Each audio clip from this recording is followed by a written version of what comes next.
ഗുരുവായൂർ നെന്മിനിയിൽ മധ്യവയസ്കയെ കൊലപ്പെടുത്തി കിണറ്റിൽ കെട്ടിത്തൂക്കിയ നിലയിൽ കണ്ടെത്തി. ചേലക്കര വില്ലടത്ത് വീട്ടിൽ 65 വയസ്സുള്ള സന്താനവല്ലിയുടെ മൃതദേഹമാണ് കിണറ്റിൽ നിന്നും കണ്ടെത്തിയത്. സംഭവത്തിൽ പെരുമ്പാവൂർ സ്വദേശി സുരേഷിനെ ഗുരുവായൂർ ടെമ്പിൾ പോലീസ് കസ്റ്റഡിയിലെടുത്തു. ചേലക്കര സ്വദേശിയായ സന്താനവല്ലി ദിവസങ്ങൾക്ക് മുൻപാണ് ഗുരുവായൂരിലെത്തുന്നത്.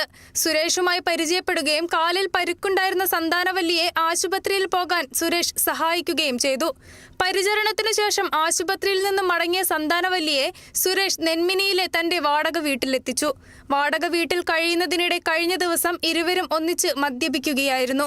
മദ്യപാനത്തിനു ശേഷം നടന്ന ലൈംഗിക ബന്ധത്തിനിടെ സന്താനവല്ലി മരണപ്പെട്ടു എന്നാണ് സുരേഷിന്റെ മൊഴി. ഇതോടെ കാലിൽ കയറും കഴുത്തിൽ കല്ലും കെട്ടി തലകീഴായി കിണറ്റിൽ കെട്ടി തൂക്കുകയായിരുന്നു.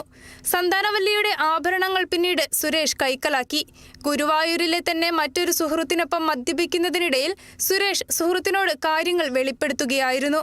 ആഭരണങ്ങൾ വിൽക്കാൻ സഹായിക്കണമെന്ന് അഭ്യർത്ഥിച്ചായിരുന്നു വെളിപ്പെടുത്തൽ. ഇതോടെ സുഹൃത്ത് വിവരം പോലീസിന് കൈമാറി.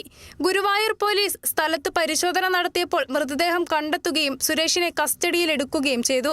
വിരലടയാള വിദഗ്ധർ ഉൾപ്പെടെ സ്ഥലത്തെത്തി പരിശോധന നടത്തി. പോസ്റ്റ്മോർട്ടത്തിന് ശേഷമേ മരണകാരണം സംബന്ധിച്ച് കൂടുതൽ വ്യക്തത വരികയുള്ളൂ. അതിനുശേഷമാകും കൂടുതൽ വകുപ്പുകൾ ചുമത്തി സുരേഷിനെതിരെ കേസെടുക്കുക. Kerala vision news, Thrissur.